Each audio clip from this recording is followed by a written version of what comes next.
Eu vou também falar sobre os mesmos temas que foram abordados até agora por todos os oradores que subiram a essa tribuna, porque realmente é absolutamente aterrador a ilimitada capacidade do governo Michel Temer para a prática de crimes de toda a natureza e atos de extrema perversidade que surpreendem até os seus aliados mais próximos. Eu já denunciei aqui, como outros fizeram, essa inaceitável portaria que na prática revoga a Lei Áurea e reinstitui o trabalho escravo no Brasil. Uma portaria comemorada pela bancada ruralista em troca de votos para livrar a cara do bandido geral da República, o senhor Michel Temer. Uma portaria que, como tantos atos desse governo nefasto, humilhou o Brasil internacionalmente, nos fez deixar de ser referência na luta contra a escravidão, na Organização Internacional do Trabalho e nos tornou exemplo negativo ao mundo. Tive a oportunidade de ler a entrevista da doutora Flávia Piovesan, que tem reconhecido os serviços prestados à área de direitos humanos e aceitou integrar esse governo cretino, talvez por achar que pudesse oferecer algo ao Brasil. Ela é secretária nacional de Cidadania e preside a Comissão Nacional para a Erradicação do Trabalho Escravo. E diz, pasmem os senhores, que não sabia que a escravidão estava sendo reinstituída pelo presidente a quem serve. Vejam o que disse a doutora Flávia Piovesan à BBC. Fiquei perplexa e surpresa com a publicação da portaria. Ela simboliza retrocessos inaceitáveis na luta pela prevenção, erradicação e fiscalização do trabalho escravo. Viola frontalmente a Constituição, viola o Código Penal e os tratados de direitos humanos ratificados pelo Brasil. Tem de ser revogada, é o que diz ela. Eu espero, doutora Flávia, que a senhora que vai assumir nos próximos dias uma cadeira na Corte Interamericana de Direitos Humanos possa denunciar internacionalmente essa verdadeira atrocidade, que possa limpar a sua biografia e ajudar o Estado brasileiro a revogar a imundície que representa esse ato escravocrata. Conclamo também os auditores do trabalho a não cumprir esse ato ilegal, ato que atenta contra a dignidade humana e não faz justiça a quem expõe a própria vida para libertar seres humanos escravizados. Não há limites para esse cidadão que ocupa o Palácio do Planalto buscar a sua salvação. Tudo está sendo entregue para preservar a sua cabeça. O jornalista Josias de Souza traz hoje que parte desse acordo, cumprida ontem por esse plenário, ao salvar o senador Aécio Neves, custou 200 milhões de reais aos cofres públicos. Algo inusitado, nós aqui no Senado poucas vezes vimos alguém denunciar que senadores votaram em troca de verbas, de emendas orçamentárias, mas até nisso Michel Temer inaugurou um novo período no nosso país. O PSDB aqui conseguiu livrar a cara de Aécio Neves e vai recompensar o PMDB lá na Câmara com o apoio ao empastelamento da segunda denúncia contra Temer. E desse acordo faz parte a restauração da escravidão.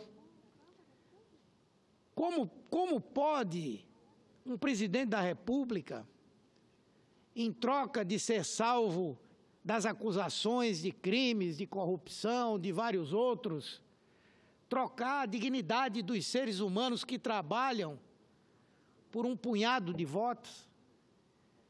Que país é esse em que nós estamos vivendo? Num espaço de 1 ano e meio, Nós estamos assistindo a um verdadeiro desmonte do Estado brasileiro.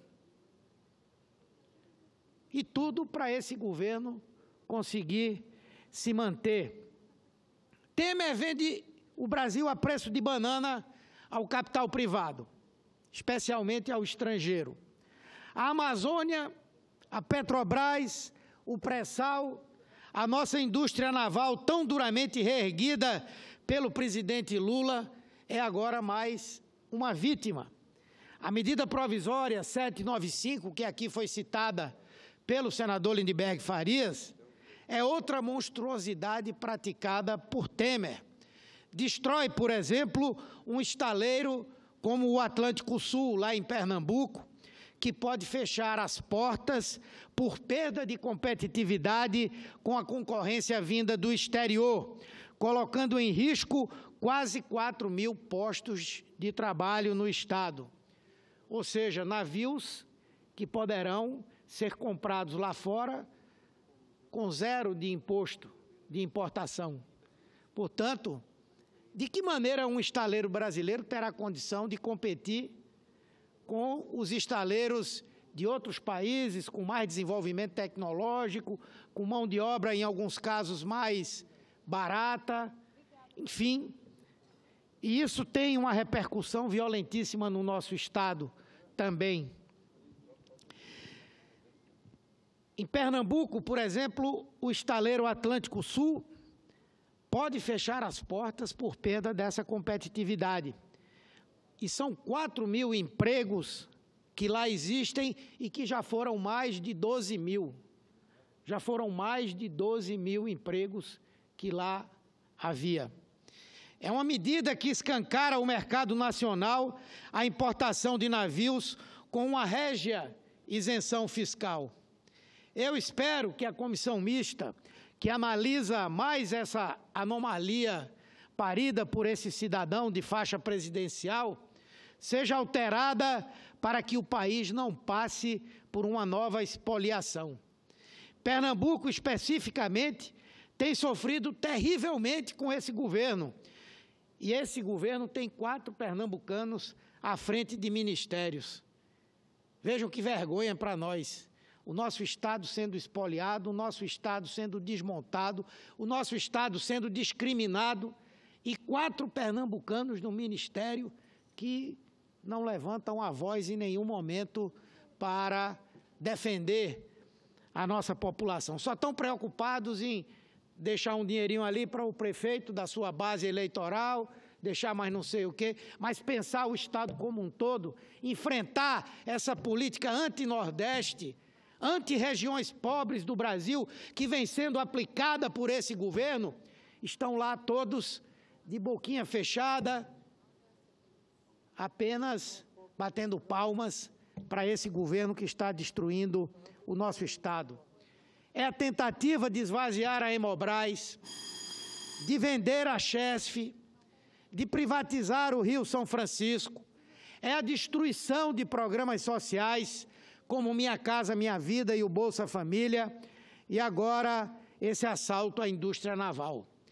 Por isso que eu digo que esses 4 ministros não têm prestado nenhum serviço ao Estado de Pernambuco.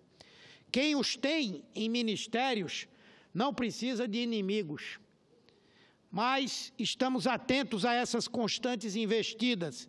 E assim como já vencemos batalhas importantes, como a da Hemobras, venceremos mais essa em favor do estaleiro Atlântico Sul, dos navios construídos em Pernambuco e dos quase 4.000 trabalhadores que lá estão e têm imenso orgulho da beleza de tudo o que produziram até hoje.